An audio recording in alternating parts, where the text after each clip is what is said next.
Welcome to Libro study guys. आज हम MLII 103 का प्रीवियस ईयर पेपर जून 2020 का कवर करने जा रहे हैं, जो कि है fundamentals of information communication technologies.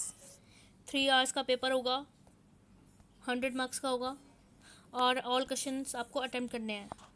चलिए बढ़ते हैं आगे। Explain in detail the development in micro processor technology. और करके आपको एक क्वेश्चन दिया गया है। कंप्यूटर मेमोरी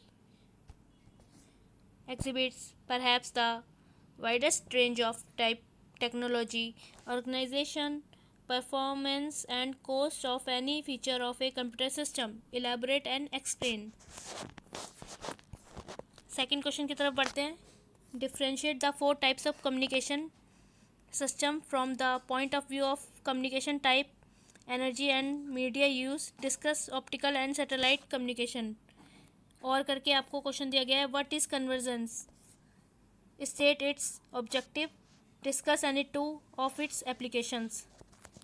थर्ड क्वेश्चन की तरफ बढ़ते हैं हम। सब क्वेश्चन आपको 2-2 पार्ट में दिए गए हैं। जो 5th क्वेश्चन होगा वो आपको 5 पार्ट में दिया जाएगा और उसमें से आपको 3 सेलेक्ट करने हैं। थर्ड क्वेश्चन है, discuss in brief the different kinds of e documents, explain their pricing model. और करके दिया गया है थर्ड का ही, enumerate the different methods of reprography, explain the methods involved in photographic process. Fourth question की तरफ बढ़ते हैं। what is library information network, discuss its need and objectives. और करके आपको दिया गया है एक और फोर्थ का, enumerate major library information networks in India, discuss the activity and services of InfluBNet. Fifth question की तरफ बढ़ते हैं गाइस, जो कि हमें 3 करने हैं इनमें से। Operating system, ISDN integrated service digital network, microforms, methods of plate making. और ई हमें दिया हुआ है ई part, factors to be considered while choosing a reprographic equipment. अब हिंदी मीडियम वाले स्टूडेंट्स के लिए बोथ पेपर में आपका मीडियम आएगा। वीडियो को कंप्लीट देखा कीजिए आप लोग।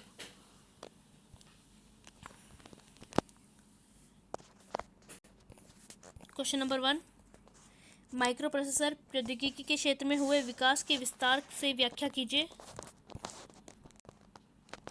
कंप्यूटर स्मृति, मेमोरी, कंप्यूटर प्रणाली के प्रकार, प्रौद्योगिकी, संगठन, निष्पादन और किसी भी लक्षण की लागत के सर्वाधिक व्यापक फैलाव को दर्शाती है। व्याख्या कीजिए।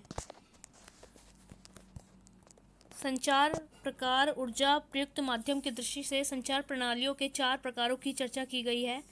कीजिए। 4 प्रकारों की चर्चा कीजिए। ऑप्टिकल और उपग्रह संचार की चर्चा कीजिए।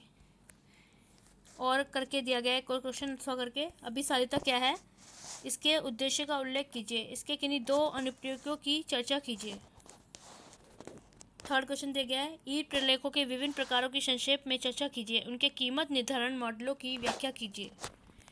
और करके थर्ड का एक और क्वेश्चन दिया गया है, प्रतिलिपिकरण, रेप्रोग्राफिक बोलते हैं जिसे, कि विभिन्न विधियों की परिगणना कीजिए। फोटोग्राफिक प्रक्रिया से संबंधित विधियों की व्याख्या कीजिए। फोर्थ क्वेश्चन की तरफ बढ़ते हैं। फोर्थ क्वेश्चन है, पुस्तकालय सूचना नेटवर्क क्या है, इसकी आवश्यकता और उद्देश्यों की चर्चा कीजिए। फोर्थ क्वेश्चन का ही और करके पार्ट दिया गया है, भारत में प्रमुख पुस्तकालय और सूचना नेटवर्कों की परिगणना कीजिए। InfluBNet की गतिविधियों और सेवाओं की चर्चा कीजिए। फिफ्थ क्वेश्चन आपको 5 पार्ट दिए जाएंगे, 3 करने हैं इनमें से कोई। संचालन तंत्र, ऑपरेटिंग सिस्टम, ISDN जिसे बोलते हैं integrated service digital network, microform, plate निर्माण की विधियाँ, रेप्रोग्राफिक उपकरण का चयन करते समय ध्यान रखे जाने योग्य कारक। तो गाइस ऐसे ही बने रहिएगा मेरे साथ वीडियो में। अगर आपको मेरी वीडियो पसंद आती है तो please like, share and subscribe कर दीजिएगा। आगे मैं अपकमिंग वीडियोस जॉब रिलेटेड लाने वाली हूँ। अपडेटेड इन्फॉर्मेशन आपको अपडेट करती रहूँगी जॉब के regarding. Okay guys, thank you.